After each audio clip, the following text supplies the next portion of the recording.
Salve, salve! Soterópolis no ar! Sempre com muito assunto cultural. Cinema, artes visuais e muita música. Veja agora o que preparamos sempre de maneira muito especial e carinhosa para você.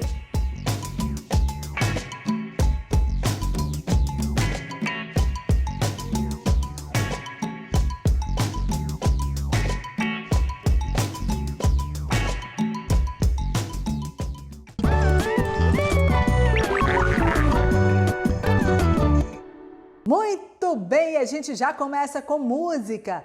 Vamos na levada e no balanço da banda Swinga, que completa, olha só, 10 anos a todo vapor e cheia de novidades.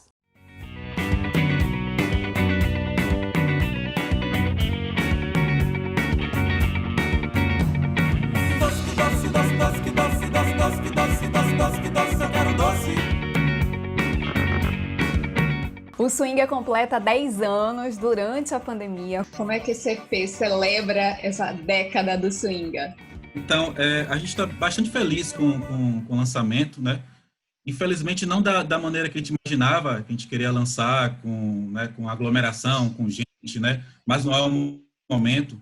E a gente imaginava estar lançando um disco completo agora, mais ou menos em abril. Aí começou a pandemia, a gente, caramba, para tudo, né?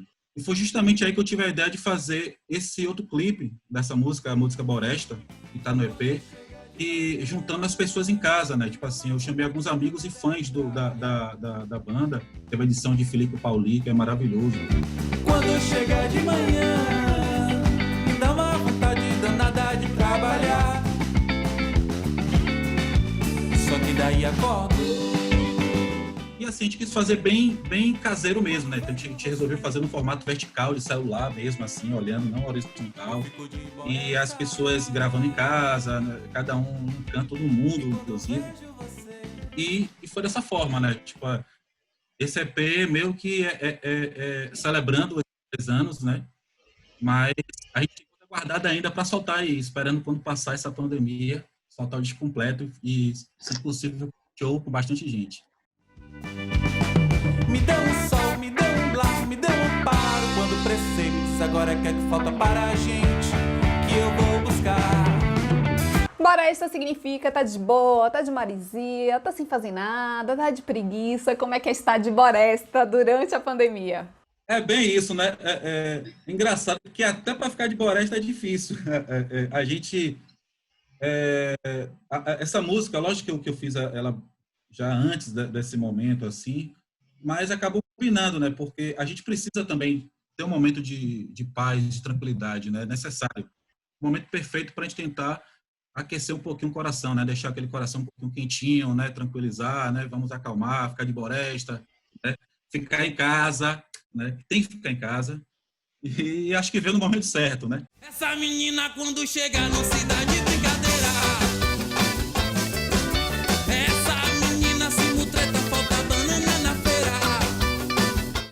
O Swinga tem no seu DNA o carnaval, as músicas de carnaval. O que é que vocês trazem como influência dessa década do Swinga? Como é que você vê essa evolução, essa trajetória do Swinga, desde o dia que nasceu com esse DNA carnavalesco até hoje, até o lançamento do EP Doce? Então, a gente continua com essa raiz forte, né, do carnaval. Eu, particularmente, que é engraçado, porque assim, eu sou filho minha mãe é artista plástica, meu pai é trompetista da OSBA, da Sinfônica da Bahia, né? É um dos fundadores, inclusive, se aposentou recentemente. Mas eu cresci acompanhando esse carnaval, né? Tipo, eu sou muito fã de Moraes Moreira, tem influência disso também. Sou muito fã de Chiclete com Banana, né? Aquele chiclete, Asa de Águia, né? Luiz Caldas, Caetano, Novos Baianos, né? Mas esse álbum em particular, que ainda vai ser lançado depois do EP, tem um pouco de guitarrada do Pará, tem carimbó, tem uma mistura, né? A gente brinca com todos os ritmos. Aprendi com o tempo que não vivo sem você. Tudo vai mudar. Prometo e vou dizer que será bem diferente. Agora é engraçado, as pessoas perguntam para mim o que é swing, eu falo axé, a gente faz axé. Axé é muito mais no sentido até da palavra mesmo, de energia, né, positividade, né, a gente procura muito isso, não ficar preso exatamente no estilo musical. Eu acho que a swing é um pouco mais orgânica, né, pelo menos nas gravações. A gente tem uma base de banda de rock mesmo, 2 guitarras, baixo e bateria. Esse disco praticamente só é assim, é baixo, guitarra, baixo, bateria e voz. Mas eu acho engraçado essas denominações, eu acho engraçado. Já chamaram de rock tropicalista, pós-modernista, enfim, vem um negócio louco assim que eu acho engraçado. Doce, que doce, doce, doce, que doce, doce, doce, que doce, doce, doce, que doce, eu quero doce. E meu amor me deu, e meu joá cresceu. Ajua, ajua, ajua, ajua, ajua, ajua. Tá aí, muito bem, vida longa, banda swinga. E da música a gente vai agora para a literatura. O escritor Jefferson Tenório lança O Avesso da Pele. O livro reflete sobre questões importantes e atuais.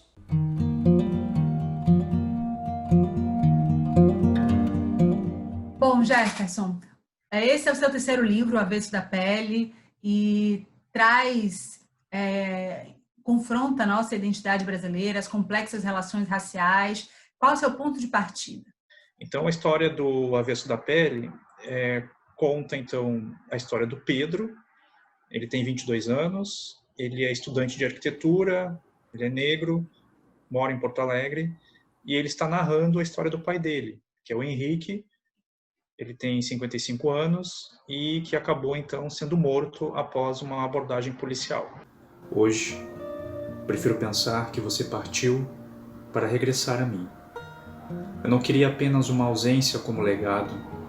Eu queria um tipo de presença, ainda que dolorida e triste. E apesar de tudo, nesta casa, neste apartamento, você será sempre um corpo que não vai parar de morrer.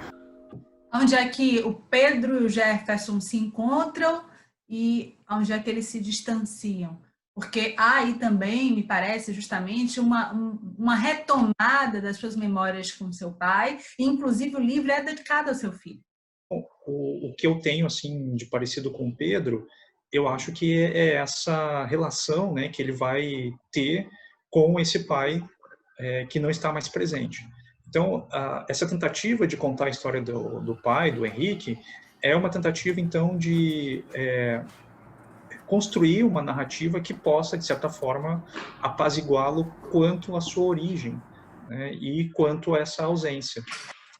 E na minha vida também, né, eu tive um pai ausente. Ele é a continuidade, né, de um projeto literário que eu tenho desde 2013, com a publicação do primeiro livro, O Beijo na Parede. E nesse projeto literário tem a ver com a minha tentativa de contar a história de uma pessoa negra, mas tendo como fio condutor a idade delas. Então, no primeiro livro eu tenho o João, que ele tem 10 anos. No segundo livro, Estela Sem Deus, é uma menina de 16 anos, negra. E agora eu tenho um narrador de 22 anos, negro também, aqui do Rio Grande do Sul. Então, o meu projeto literário ele envolve esses personagens e também o amadurecimento deles.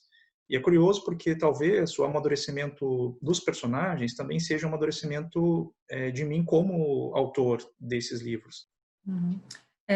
Na literatura, quais outros escritores te interessam, te inspiram ou são referência mesmo para essa escrita? Ultimamente, assim, que eu tenho lido como referência, né, o James Baldwin, no Terra Estranha, né, um escritor norte-americano, negro, a própria Conceição Evaristo, com Ponciá Vicêncio, a Carolina Maria de Jesus, Quarto de Despejo. Eu leio também os autores norte-americanos como Paul Auster, Philip Roth também. Então é bem variado assim, né, as minhas influências. Então eu procuro sempre manter um diálogo tanto com a literatura dita ocidental, eurocêntrica, como também com a literatura de matriz africana, porque eu acho que a gente pode tirar o que há de melhor das duas. Você sempre dizia que os negros tinham de lutar, pois o mundo branco havia nos tirado quase tudo e que pensar era o que nos restava. É necessário preservar o avesso, você me disse, preservar aquilo que ninguém vê, porque não demora muito e a cor da pele atravessa o nosso corpo e determina o nosso modo de estar no mundo. Agora é a hora daquele rápido intervalo, só o tempo de você se hidratar, beber uma água, esticar as perninhas e daqui a pouquinho a gente volta com muito mais Soterópolis. Até já!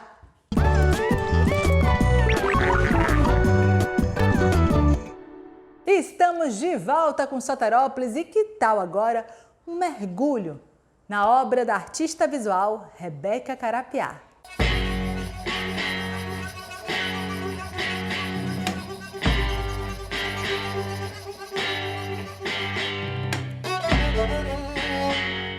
Sempre penso que a minha relação com as artes ela começa a partir da própria vivência, né, no espaço.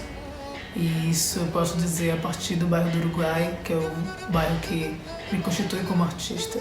Quando eu penso nessa relação com as artes, eu penso que esse envolvimento com esse território, ele me deu toda a possibilidade de poder construir, né, a minha subjetividade e construir as narrativas.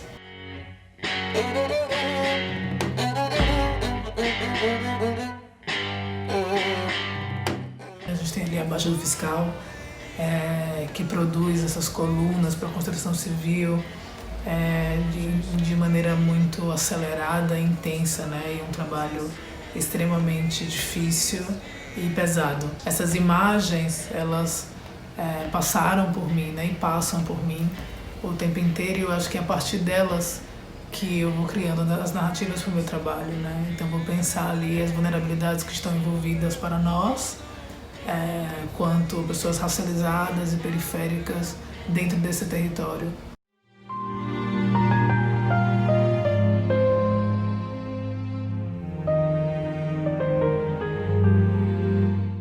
Como esse que está aqui atrás de mim, por exemplo, que é um trabalho que foi feito recentemente para a exposição Metal contra as Nuvens, com a curadoria de Thiago Santana, para o Goethe Institute, e chama Velas para Barcos Feitos para Afundar, que é aí uma metáfora para pensar esses corpos operários e esses corpos periféricos que estão dentro da estrutura periférica ali, tal como ela foi imposta para nós, e que eu vou chamar dessas pessoas de barcos feitos para afundar.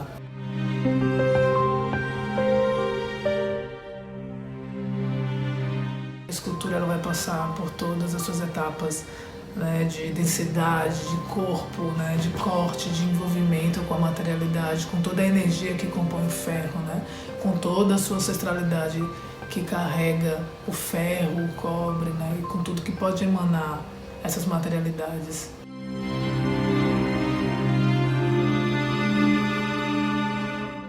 E aí os para-raios para energias confusas se instalam, né, em um objeto 3D interativo, onde as pessoas podem manipulá-lo, né, aumentá-lo, mudar de cor, e um vídeo tutorial de instalação, né, então ele passa por dentro dessa linguagem digital da internet, ao mesmo tempo que reflete o nosso tempo de agora, com certa carga de ironia, para pensar essas emergências, né, das artes e pensar essas emergências que nos foram impostas nesse momento em que estava todo mundo tentando descobrir como conseguir gerar permanência.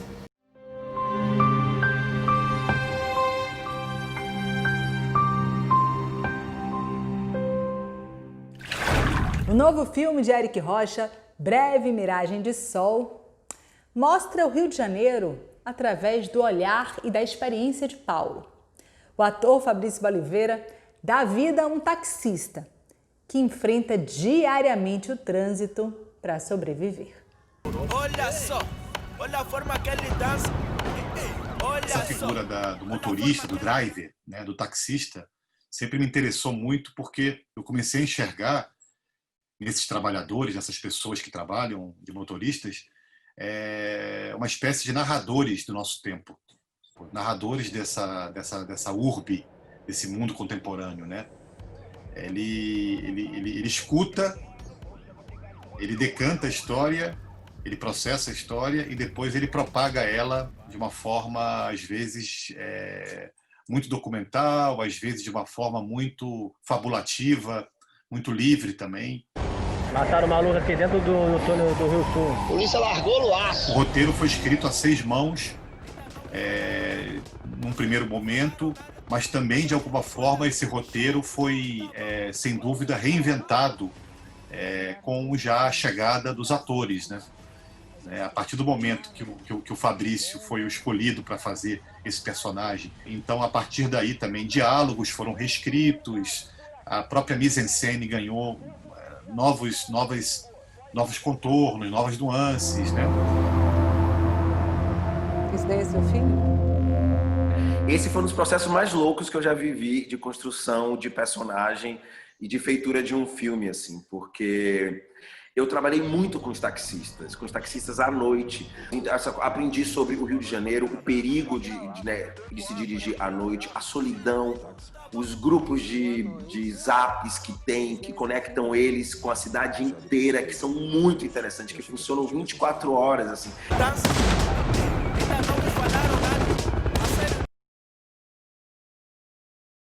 Feito de um modo muito documental, com essa liberdade do cinema documentário, que me interessa muito, tendo em conta que esse é um filme também de personagem, o personagem segura o filme de ponta a ponta, né, através do corpo dele, das sensações dele, do olhar dele, da escuta. Meu Deus do céu, cara. Prioridade. Você tem feito lives em que você conversa sobre o lançamento do filme, sobre a circulação dele, e tem feito esse apelo sempre, né, de que o racismo ele precisa, de fato, ser combatido de uma maneira mais enfática, mais incisiva, mais real. Por exemplo, nesse filme, Vânia, tem um lugar que eu acho que é um avanço já na discussão, que é o lugar onde o Paulo se encontra, por exemplo, sem estereótipo. Sabe, sem estereótipo de um homem pobre do subúrbio, por exemplo, né? Que a gente sabe que os homens pobres do subúrbio, em sua maioria, são negros. Tem categoria 1 na costa do Rio de Janeiro para domingo. Pode causar uma tragédia. Que para mim me marca muito a cena do dinheiro, né? Da contagem, quando ele vai ali, conta o que fica para ele e vai fazer o pagamento. Mas você não está falando só do taxista, está falando da classe trabalhadora, honesta, que honra com muita dignidade os seus compromissos. Eu estou emocionado de você falar isso, porque é toda a ideia do que a gente quer falar nesse filme mesmo. É sobre um trabalhador, é sobre a história desses brasileiros sobreviventes. Nós temos uma diferença, um gap social absurdo nesse país. É sobre isso que a gente está falando, é sobre a sobrevivência desse povo e que, em maioria, 56%, de um povo preto.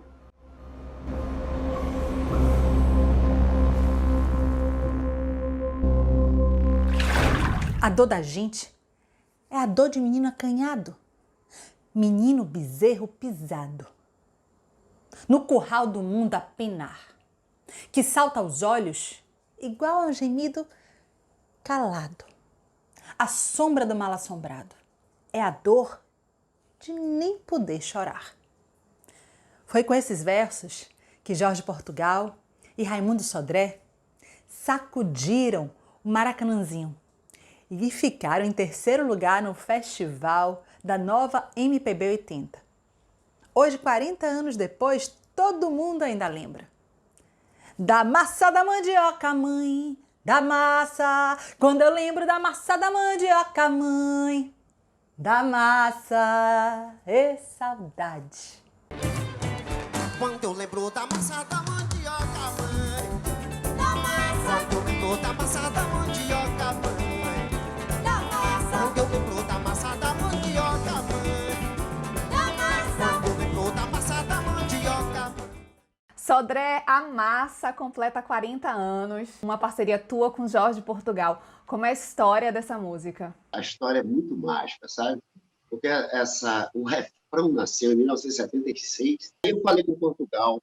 Eu disse, Portugal, eu quero fazer uma música que fale todo tipo de massa. A massa é um vocábulo riquíssimo. Que salta aos olhos, qual um gemido calado, a sombra do mal assombrado, é a dor de nem poder chorar.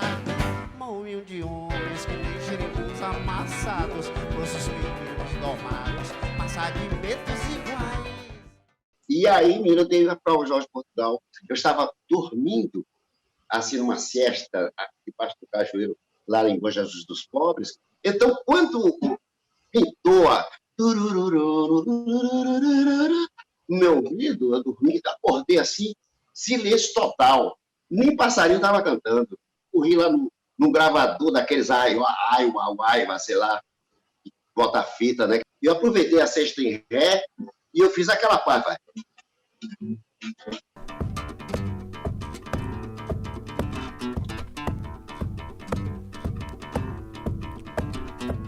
Quando eu lembro da massa da mandioca, Jorge Portugal, eu entreguei ele de manhã, que eu peguei um ônibus para lá, para Santo Amaro, de tardinha, depois da siesta dele, claro. Ele me trouxe assim, orgulhosíssimo, um sorriso desse tamanho. Eu peguei, eu já tinha a música toda na cabeça e comecei a chorar. Eu vou chamar ao palco ele que realmente vai balançar vocês e vai deixar todo mundo aqui moído de samba. Meu amigo, meu irmão, meu parceiro, Raimundo Sodré. Pois é.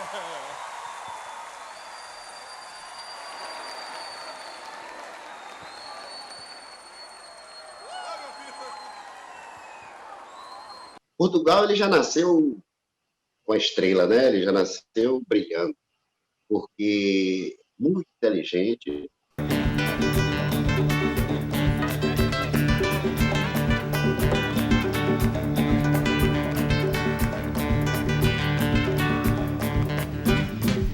a dor da gente, um tal de menino acanhado, menino bezerro pisado, no curral do mundo a pena, de salto aos olhos, no gemido calado, assombrado, balançado, é dor que não deixará.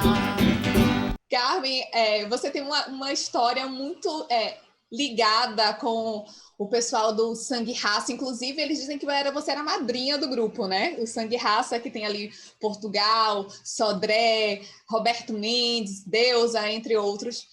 E naquele momento ali no Iquiba, aquela efervescência do Intercenas, em 80 surge a música Massa no festival. Qual foi o impacto dessa música para as artes que eram feitas na Bahia?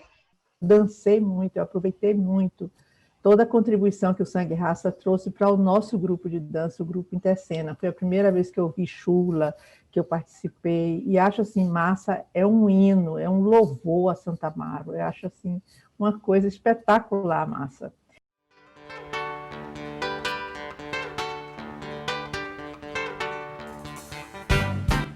Então, eu não esperava tanto da Massa. Não é? Nem eu, nem Jorge, nem o Beusa, nem nenhum de nós, nenhum dos meninos que estavam ali. Né? Eu tinha 27 anos de idade. Mas tinha certeza que o texto da Massa e